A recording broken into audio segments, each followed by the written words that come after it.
All right, so good evening, and today is the 14th of Feb. It's also Valentine's Day, and I have with me a very, very special guest on the Smash Bashed Yet Not Dashed podcast because it is a second Sunday, and we always do podcasts on second Sunday. And today I want to introduce a very special guest, and this is Payal Agarwal. Payal and I actually met.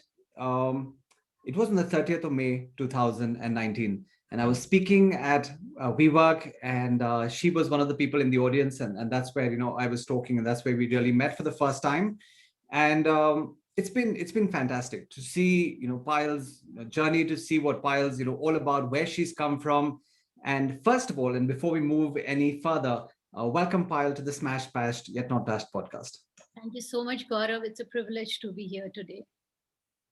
Lovely. So Payal, you have an inspirational story, and I've had the honor and the privilege to know a little bit of your backstory as well. So if you to jump straight into this, being the Smash Bash Yet Not Dashed podcast, everyone has a moment where in their lives they have been smashed and bashed. So what was your smashed bashed moment?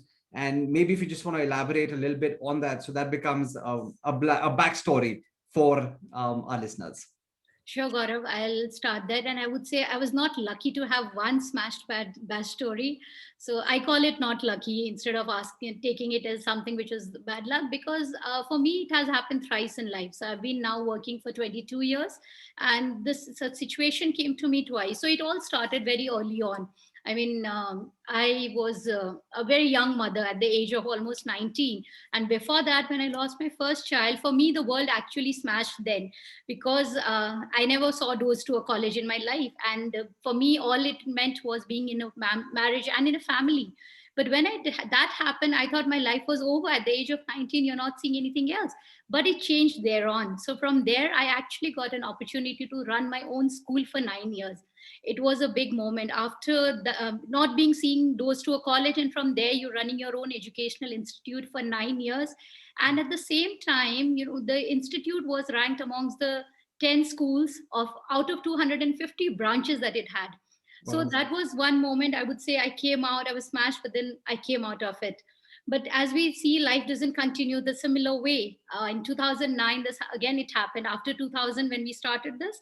In 2009, the entire school franchisee which I was running, they decided to close their operations all over India, because the owners, they decided they'll shift out of the country because the children were out. I was like, wow, man, I gave it 9 years and I thought I'll start it there. Right. And it was like suddenly when you're at the peak of it, I thought I'll continue it without their franchisee, but there was no option. So Right. 9 years of hard work and it all went into vain. So there was another moment it happened. Now what to do again? I mean, I thought, now what? Because it was not that I had a degree and I would just walk into some place and say, okay, let me get a job. Then I decided, okay, being a woman, I mean, first skill that we learn is cooking, and the way to a man's heart is always through his stomach, as we were taught. So I decided I cook well. So I decided to get into a restaurant of my own. And it was again like, okay, let me start. So we started very small. I just started with a small cafe chain, which was like, serving more of coffee and sandwiches in the beginning. That started in 2010. And in 3 years, with the first branch, it was actually a chain. So I had four of them. So from one to two and three and four, it was a nice chain and everything was set up. But comes the smashed moment again. As I told you, that I've been lucky to have such moments multiple times in my life. And then what happened was, as we know, the government laws changed. I mean, sometimes it's demonetization, sometimes it's GST. So some laws changed in the food industry, and because of which, at the night, I mean, on night of, I would say it was around 30th of April, I sleep closing shutters of four of my branches. And the second day morning, when we pick up the newspaper, the news there is you cannot open the cafes again. So it was like a devastating moment, because after 4 years, 5 years, again, when I thought my life was in place, it all ended. But yes, I came out again from that, and that's when I started this journey. So it has been continuing from there. Wow. This And is I was only aware of one moment, and you've already mentioned three. I think you ought to be writing a book called Smash Bash Yet Not Dashed as well. But, that's just fantastic. And thank you so much, for sharing that. And, if I have to take you back to those times, what were those few things that you really held on to and you said, okay, everything's crumbling, everything's falling around me, but I need to still, push forward. I need to still, carry on. So what were some of those things that you really relied on, and what are the things that saw you through in what were even your darkest days? So, Gaurav, I was always very fond of reading. And, because I had to, my education got a stop, full stop very early on, and I was very fond of reading. So I used to always read. And then I came across this one beautiful quote where it said that if you can't fly, run. If you can't run, walk. If you can't walk, crawl. But keep moving. And only if we keep moving, we are going to make sure that we are going ahead in the game. So that's exactly what I did. So whether it was the venture of the school that I started, so I did not let my personal education be the barrier to it. I instead went on, took trainings of administration and different trainings. So I would get and hop on to different training events. Like that's how I met you. So that has been my way ahead, that what I don't know, I can learn. So that the start is the crawling moment, but then that's how we learn to fly. So that's one very important thing that I always continue to believe in. And second thing is, I'm a very firm believer of universe and the people, and I would say that the tribe that we hang around with, because we don't know, there might be people who are playing with us, and there might be people who are praying for us. So I think that's how, these are the two beliefs that actually kept me going always. Right, I love that, and I think two such amazing insights, for the listeners, that always stay in action. Don't be, bogged down, and as you mentioned, right, if you can't fly, you run. If you can't run, you walk. If you can't walk, you crawl. I think that's such an amazing insight, that always stay in action, always keep moving, just always focus on taking the next step and moving forward. And I think the other thing that you touched upon, which is lovely, is where you spoke about your peer groups, and are these people playing with you, or are they praying for you? I thought that was fantastic as well, and agreed, so true. Tell me, at this time, I mean, of course, yes, you are taking these steps, yes, you are moving forward, but did you actually start to doubt yourself at any point, saying that, is this really going to get better, or, is there no comeback from here? So was there ever any doubt that came in your mind, or were you pretty confident that, this too shall pass? Oh, so what you see today, I would say, delete old memories of me and update, like we update our phones and apps. Because what Payal was before and what I am today, I think sometimes I fail to recognize myself. I was one person who was always so full of self doubt. I used to always look at the darker side of the life, that why me? Why me? That was the question I always had. No, but it happened with me. So I would say, just when the restaurant thing got shattered, and I was like, I had planned a beautiful Europe trip for myself for 1 month, and I was so desperate and so done up with life. My decision was, I'm going to come back and I'm going to end this life, because I cannot take it anymore. So I was so fed up of my life that I was like, okay, but before that, as you know, that the Bollywood movies, we are so inspired by Ja Simran Ji Le Apni Zindagi type. So I'd actually planned that for myself. Mhm. Gaurav, it was, on one side I was actually planning a trip, but on the other side I know what was going on in my heart. I mean, I feel nostalgic to feel that moment now. But that 1 month of trip in Europe actually changed my entire perception. And there was one girl, I would definitely want to give her credit on the screen as well. So Mhm. she was a young girl called Masha, and she was in Slovenia actually. So I met her in Ljubljana, and I was couch surfing with her. A young girl could be around 17 years of age, and as the culture there in the West goes, they don't stay with their families once they're 16 plus, and they live by themselves. Right. So I stayed with her 2 nights, and I used to see that girl used to come exhausted from work, come up home, and she was living in a nice 1 bedroom flat. But she would come home, how tired she was. She would make herself a nice pot of tea. Now, for us Indians, how do we do? Okay, if we have to have a tea, we'll just go pour it in the cup, bring it, sip it, done. She would actually get her best tea accessories down, a Mhm. teapot, and really brew it in style, light up a nice candle, and she would do that. So the first day I thought, okay, maybe because I was a guest, she was doing this special gesture. Next day again, she did it in the morning. She actually laid a good breakfast layout for herself. I could not resist myself on the evening that day, when she again brought another nice teapot and she was making the tea. And I just went on asking her, I said, Masha, I mean, you could actually make a tea right from the counter on the kitchen and bring it, instead of bringing so much down, and then you have to go and wash and put them back. Right. Or of this statement, and whoever the listener is, I would request you, if you don't believe in it now. She told me one statement. So my question to her was, Masha, why do you do this every day? She said, if I don't love myself, I can't expect anybody else to love me. So Oh, I'll repeat this statement. She said that if I can't love myself, nobody else will love me ever. You know, that statement actually changed my perception. I said, why was I actually doubting myself? So I was, I would say I was not in love with myself till then. But that very moment, I decided that come whatever may, I mean, I will stand for myself. And if I stand for myself, I'm sure people will start standing for me. So, Gaurav, that was one trip, one moment where I decided to end it all. It actually began it all from there. um, So, that was one life changing moment for me. That's when I actually came back and started a new venture again. yeah. Awesome. And thank you for that share. And that venture was then the tea venture. Is that Yes, what you yes, finally pursued? Amazing. absolutely. Yeah. And just for the listeners, and every time Payal would introduce herself in the early days of, knowing her, she would always say, I'm a chai wali. And she always downplays it. And I know for sure that she's going to be a teapreneur who will, definitely go out and revolutionize the industry and how tea is seen globally. I already see a lot of those kind of moves happening at her end.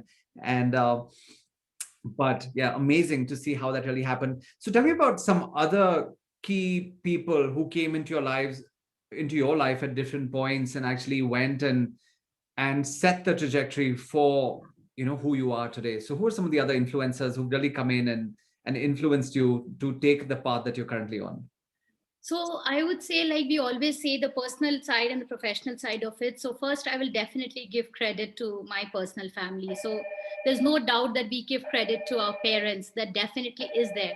But more than my parents, I would say it's my father-in-law that I owe it all. So Hmm. the school that I told you about that I started, it was my father-in-law who actually said that okay, you need to start the school. So I was like, I'm not a graduate myself. Do you think I can do it? He said, I believe in you. So I say that one, I would say he actually planted that seed that day, and from there this journey has been here. So definitely I give a lot of credit to him, and definitely all my friends and well wishers. Now Awesome. when it goes to the professional career, I think people keep coming to your life once we have good vibes, and if we believe in good things happening, we attract people. So when I started the food business, the restaurant thing, so I just started it, out of love, that okay, just because I cook in the kitchen doesn't mean I can run a restaurant. It wasn't that easy. It might sound very easy after I made it to 4 branches, but then on day one it wasn't. Right. So what happened was, I hope the listeners know all this that I'm talking is, I was in the small town of Siliguri till then. I had Mhm. not moved into Gurgaon. So what was happening is, okay, I was struggling, okay, morning to evening, nothing was happening. And sitting there, I actually connected to a guy in South Africa. His name was Alan Christopher. And he was very, very instrumental in creating all the Morias, ITC Morias in India. So that's when, I reached out to him. So one thing that I always believe in, I go reach out to people, whether it's through LinkedIn or whether it's through Facebook, connects wherever I can.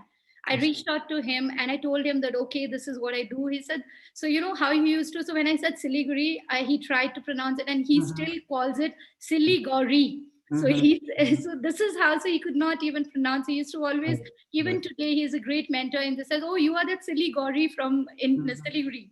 So that's Right. how it happened. But Gaurav, you know what he did? He actually came to my town. He gave me all the training, I would say, the synopsis of the entire hospitality training in 1.5 months. So he taught me about the 10 commandments of the hospitality industry, which we need to follow. Like when we do the sales training with you, you give us the different steps that we need to follow. So Right. similarly, he gave me that. So he's another person that I would say all this I'm Fantastic. talking about. So there are many more people. I mean, I might not be remembering all names. And then Gaurav, when it comes to the tea thing, and when I moved into Gurgaon, so I just came here without knowing a single soul. That's it happened. And not that because I'm on your podcast and you know it very well that I consider you my mentor and you have actually changed my life a lot. So that Awesome. date, 30th of May 2019, for me is a very, very important date. Because I just went to that event thinking, okay, I had nothing to do, so I ended up there. Mhm. But then when I heard you and I heard you speak everything, I said, yes, actually, it has to be like, so after that, so I have this one tip that I always say. I say one tip on my lip is be 10x. So you are there. And so that's how people carry on. And right now, as so I have Adra Haj who's mentoring me. So Adra is a woman, I think it's like we would look at Oprah Winfrey's and Adra Haj, and we would think that someday we can actually talk to them. So I feel privileged that now she's guiding me and taking me ahead to my international journey. So Okay. there are many more people. I mean, your evening will go away if I start counting Of the number course, of of course. mentors, and blessed that I am with good people around me. Yeah. And I will just go on and say this as well, that amongst the thousands of people that I've actually worked with over the course of the last 3 years, I think you're probably in the top 1 percentile, both in terms of reaching out to learn new things, and obviously I think more importantly implement, because many people go and they pick up a lot of things but they don't really do too much with it. So I think hats off to the initiatives that you take, and when you learn something you definitely go and execute, and it's not only about consumption, it's also about creation. So I think that definitely is one of your strengths. So, going back to failure, how big a role has failure and reinvention played in your life? So, love to have your insights on that as well. So I think when we say that we need to be awake and we need to sleep, both are equally important. If I only sleep, sleep, sleep, and if I don't wake up, I cannot achieve anything. Similarly, I think failure and success both go hand in hand. So I say that it's a yin and the yang relationship. Because if we only see success, success, success, it doesn't mean anything to us. And only it's the failures that actually get us ready for the next step. So I would say failure is actually not a failure. It is a journey. It is a lesson that we have learned how to make it bigger the next time. Because if I'm already successful and if I'm already contented with what I have now, there'll be no more aspirations. So I think failure is something, for me, I think it is something which motivates me to dream bigger, Yeah. and it makes me all the more aspirational. So Mm. like Elon Musk always say, the only stress that I have is, oh god, I have so much more to achieve, and I am so much more better. So I think that's the stress that failure has learned me to take. So, and it's good stress. Agree with you 100% over there. Thank you for sharing that. Tell me about fears and perhaps past baggage also. So, is there any fear that you still carry and something that you struggle to overcome from time to time? Of course, yes. So I know it's a public platform, but then I'm sure this is going to reach out to many women around there. And I don't feel shy in sharing this at all. So I've been a single parent for the last 14 years and coming from a very, very small town. So, being single has been a fear, because it is the fear of being rejected. It's the fear of being judged. So that is a fear. So I'm sure when women hear me, there'll be so many single moms as well. And otherwise also, it's not important whether you're a parent or not a parent today.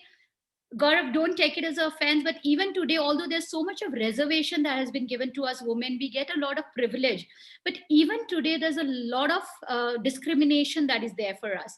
Even today, as we know, the CEO's job, if you look at, it's only the top 3% that goes to the women, Agreed. because we are always being judged. Okay, if she's not married, tomorrow when she gets married, she'll have a family and maybe she'll not be able to focus on it. So how hard we work, how much multitasking we do, and how much we try to keep things at pay, there is there. And so for me it was a little extra, so that was always there. At the same time, I mean, I used to always have FOMO, so I always had the fear of missing out, Right. because there was so much I had to do, whether it was in terms of my personal growth, whether it was in terms of taking care of my child, whether it was in terms of expansion of my business. So it was always like, pile, this is left, this is left, this is left. But I would not say I'm ahead of it completely or I'm over it completely. But yes, over a period of time, I've tried to actually take it a little easy for myself. So that is a lot there. And although I always say that I'm not a feminist, and I say that a woman cannot do anything without the man's support, because it's the infrastructure that was built. Like today I'm here on this podcast, you being a man, you've selected me to speak my journey, so it's your support that takes us where we are. But at the same time, we still go through a lot of challenges. So that fear is always there, that in the tea industry as well, we say that nepotism is there in Bollywood. So the first question that when I go and I present to a big company or anything, and although I was born in Darjeeling and being from that area, the first question that I'm always asked is, so whose daughter are you, or who is Mhm. your father-in-law? I said, I'm Mhm. sorry, I don't have a tea dad. Does Mhm. that stop me from being a teapreneur? Agreed. So those are the kind of challenges we face, Gaurav. Yeah. I know we've had deliberations, and conversations on this before, and you've always asked, what will be, like your why, or what will be your true purpose. And I have this feeling that in due course, you are going to be a champion, for women and women's causes. I truly believe that's going to happen, for you in due course. And I think it's definitely, women empowerment and helping women from smaller towns, perhaps, even people who just haven't been able to go out there and reach their true potential. I really see that being one of the parts of many that you're going to take in years to come. Your thoughts, how do you see this playing out? Do you see yourself being a champion for women in due course? So, Gaurav, I won't say being a champion for women, because I always consider that I'm as equal to every other woman right there, and every other woman right there is just same to me. It's just that maybe my journey is a little ahead in the game. Like I see the other women who are up there, their journey has been a little ahead in the game. So it's just that maybe we achieved it a little faster, but each one of us are going to reach there. So I Mhm. won't call it as a champion thing, but yes, definitely, as I've always mentioned it to you also, that I definitely want to reach out to the people there, because when I was in Siliguri, I know I had to do. So it's like, you have to actually do so much of breaking the barriers. It is not easy. You have to be ready to take all the criticism and everything when you are doing something out of the box. So similarly, so what I would definitely like to do in times to come is do something definitely in terms of how I could share my journey, and maybe how to just show them a way. Like that lady there, she taught me one statement, that love yourself first. So similarly, now I'll take an example here, like which I think I'm very good at. One thing is time management. There Mhm. are times you might be late to reach somewhere, or generally I'm always on time, but then you coordinate. Of So this course. is one thing that I consider as my strength. Even after I moved to Gurgaon, like, I actually make it to my meetings from Gurgaon to Noida on time. So Right. when we talk of time management, Gaurav, we have had multiple lessons from you in the SWGB course also on time management. I would, see it with a little bit of a twist. Because, see, when we talk of the Laura Vadakam 168-hour goal planner, Sure as thing. a man, you can just schedule in 30 minutes for your lunch there. Correct. Okay, you come home, either the lunch is ready, and you can get it done. But for us women, it doesn't work that way. So first I need to, so before having my lunch, I need to look into the fact how that lunch is coming to the table. So Agreed. right from my grocery to the cooking, and then has my son eaten, has my family eaten, if you have a Right. husband, have my husband eaten. So Right. there are a couple of things. So the Yeah. time management skills for a man and a woman doesn't work. So I Agreed. would like to definitely take up maybe your modules and make it a little twist and deliver it to the woman. Yeah. And yes, that's exactly the why, because the journey that I came through, if I can make sure that if somebody can walk this path without going through the challenges I had to, I would feel my life had a purpose and I made some significance in the world. Yeah, I love that. And you've always called yourself a small town girl, even though Siliguri is now becoming a pretty big town. I keep visiting there often. I see that how it's growing. But yes, definitely, small town India, which is actually, grown and continues to do so. And a lot of your success has come through, dogged persistence and putting in the work.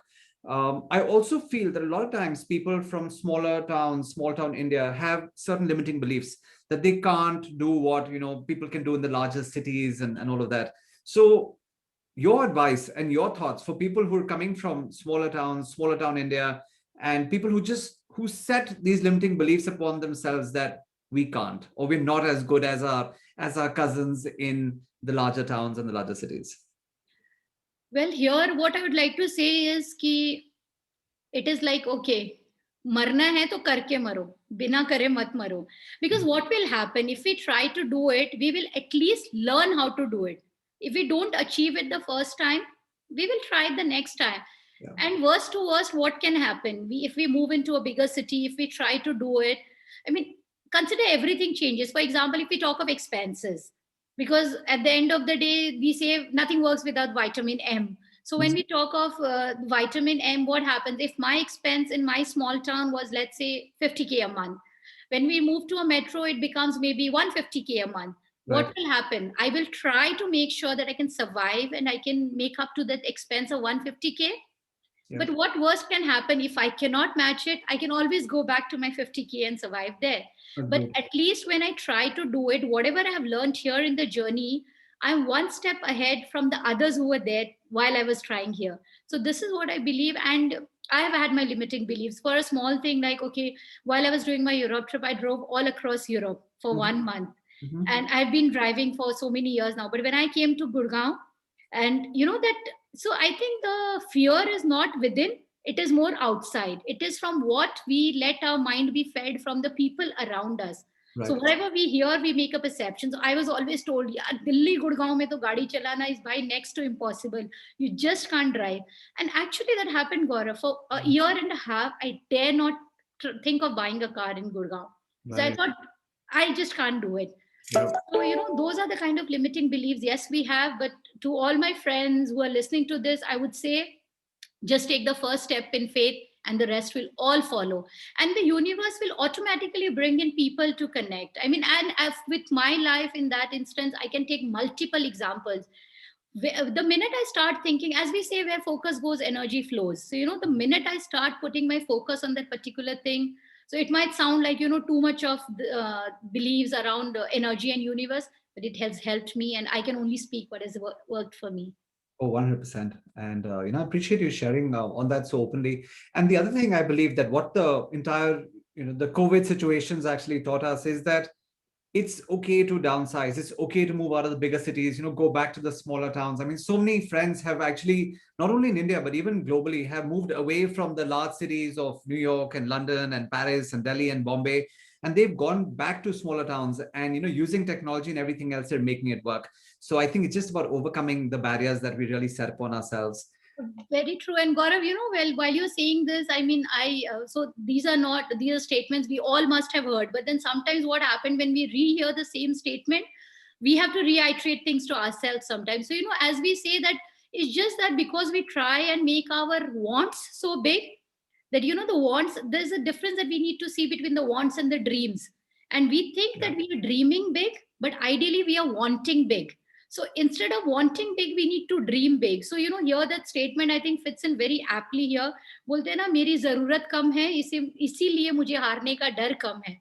So, Love that. if we have less wants, we'll be less scared of being, rejected or losing the game, because we never lose it. So this Right. is what I feel, that we need to differentiate between our wants and needs and dreams, ideally. Yeah.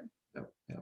Awesome. Another thing that I've seen a lot over the course of the last few years, and it's only being accentuated and it's only getting bigger and badder in a way, is also the number of people who've been facing a lot of stress in their relationships. And just your thoughts to especially women who are either in not a very happy marriage, not in a very good space, with their spouse or significant others, um, and are still just struggling with it and just coping with it. So any thoughts or any advice that you'd like to give out to people such as that? Yes, my advice here is only one thing: don't be in the relationship just to please the society. Don't be in that relationship because you want to wear the tag that, okay, you are married. Because being divorced or being single is a stigma even today. How much modern we have become, we are living with technology every day. But even today, we take it as a stigma. So, first thing is, never be in the relationship only for the society. So, if you have to actually start thinking from the brain, like, when we start thinking about the society, we are thinking from the brain. So, I think anything that we need to think from the brain is not right.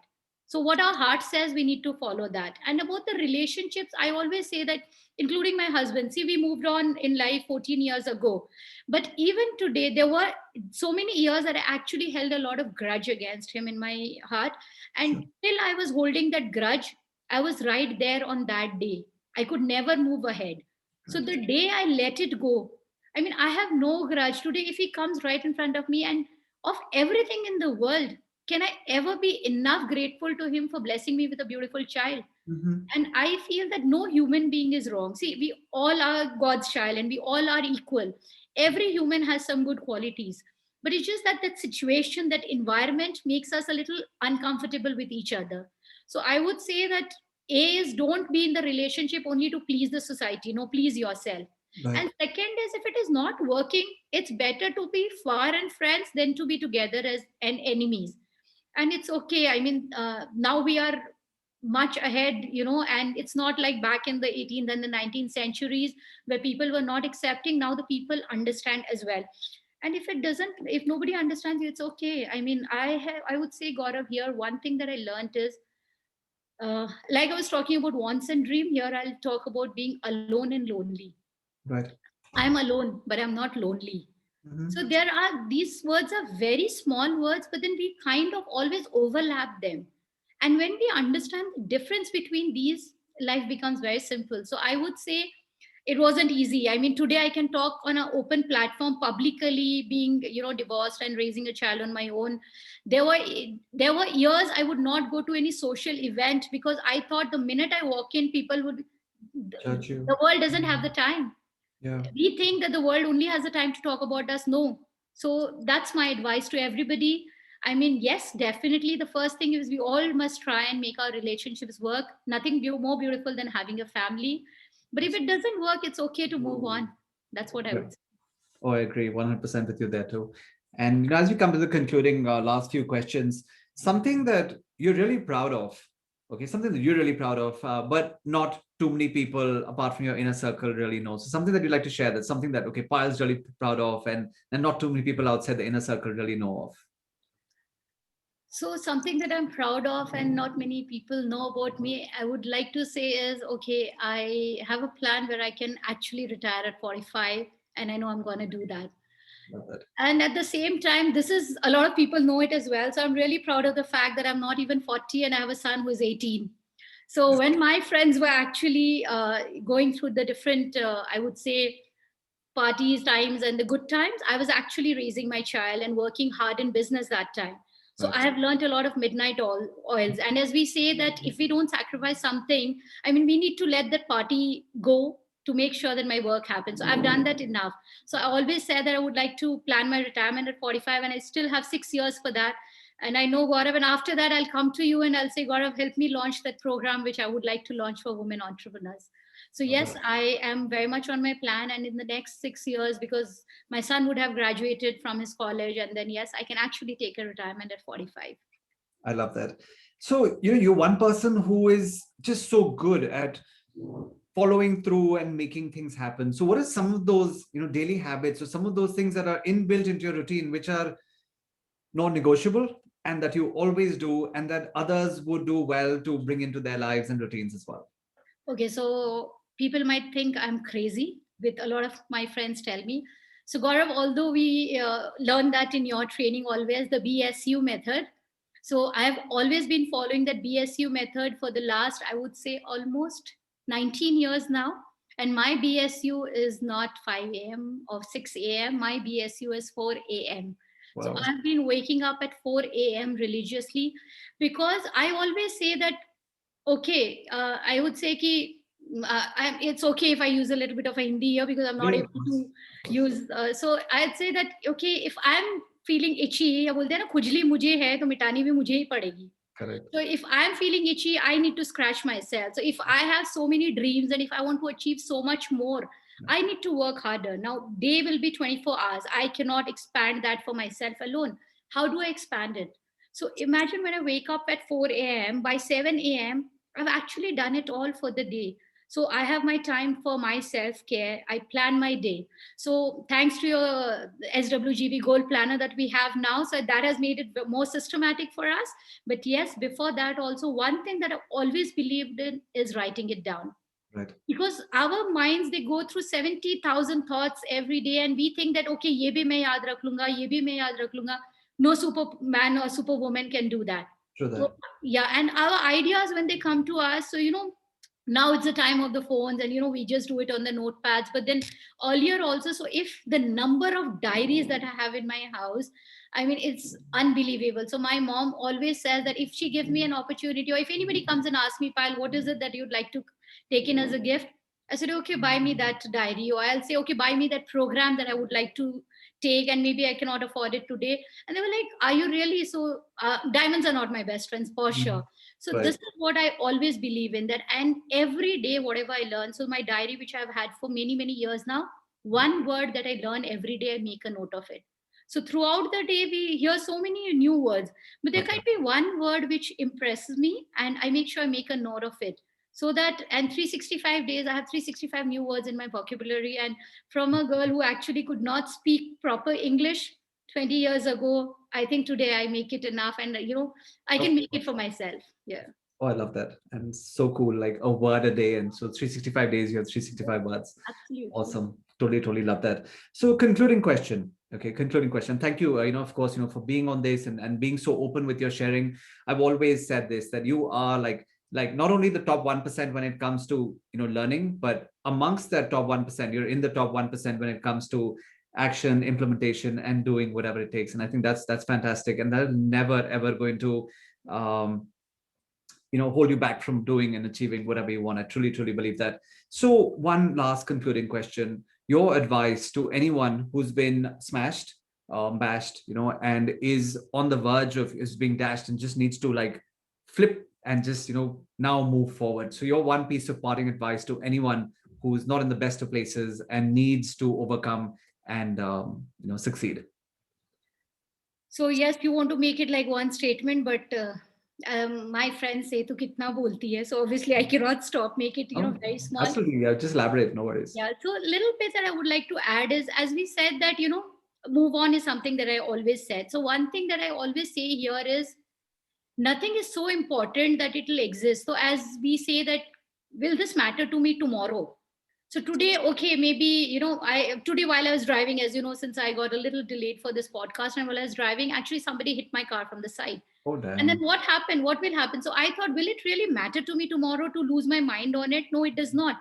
So that is similarly, there are multiple situations that come in life. Sometimes a client's order doesn't go well. Sometimes what things we plan. So anything, if it does not matter tomorrow, let it not spoil my today. That's one thing that I have made it my thing. And this I've learned from my son, actually. So I sometimes ask my son, am I raising you or you are raising me? So he comes up with such nice tips for me, and he says that, Mom, it is not even important tomorrow. And the next thing that I say is, like, as we are going ahead into a 10x journey, one statement that I remind myself always, so when it comes to business, my tip on my lip is 10x. And when it comes to myself and motivating myself, my tip on my lip is, I am enough. So I am enough is one statement that if we remember, nothing else falls short of it. So always remember, my parting statement is, morning, evening, night, like I breathe, I'm enough. I'm enough. I'm enough. So that's my statement for everybody, Gaurav. Love that. Thank you so much. And again, just would like to congratulate you on Romy Romarsh, and how you brought him up. I mean, this kid is going to be a model child for sure. He's already written a book. He's not even 18, and his book is out and published, and big things are going to happen for him. And I think that is also going to be a testament to the amazing mother that you have been and how you brought him up. Even as a single mom, I'm sure he's going to do you proud, and really, really keenly watching his journey as well. Thank you, So. Gaurav. And since you have added Romi's name, I'll just take one statement here, because it is an answer to one of the questions that you asked me a few minutes back, Right. that what is the kind of fear that you have. So, one biggest fear of being a single parent is, the world thinks that because we are single parent, we can't raise our children well. They feel that we don't give the best of it to our children. And I would say that I take pride in this fact about my son, and I've seen so many single parent children. They understand it, and never hide your journey or your problems with your child. So this is one, I would say, a suggestion or a piece of advice as a friend to all the other women who are listening, that if you are going through some difficult time, don't hide it from your child thinking that, okay, my child should not see this. No, I always came to my son and I told him my problems, because that will help them evolve. So don't try to, have a victim mindset for yourself. No, he is your son. He's got to live the life. If it's good is happening to me, good will happen to him. But if I'm going through bad, he needs to know. So that's one thing that I would request all parents, that make your children your friends. They are not your children, they are your friends. An interesting approach indeed. And a lot of people would actually shelter their children and not let them know the hardships. And then sometimes when they come into the real world, it's not really kind on them. So I think that's also really We good way can't of looking shadow at it. them forever. We can't, like, this whole podcast is about being smashed, bashed, and yet not dashed. So Correct. when we are talking, so we need to let our children be smashed early on in life, so Agree. that, what we are doing at this age, maybe if I am planning my retirement at 45, if I allow my son see everything, our children could plan it earlier on, and then put their life towards, a better world. So true. So true. So with that said, Payal, thank you so very much for being so open, being so inspirational. Such real jewels of advice that you really put out there. And I'm sure people will come back to you once they've heard this, and they're definitely going to want to engage with you more. Stay blessed, stay powerful. I truly think you are one of those people who are in 5 years going to be the movers and shakers when it comes to the world of training, coaching, mentoring, and being inspirational, just because of how open you are to always taking in yourself. So you take care, be strong. Thank you so much, And Gaurav, and I owe a lot to you. Thank you so much for having me on this. Thank you. all right. Thank you so much, Payal.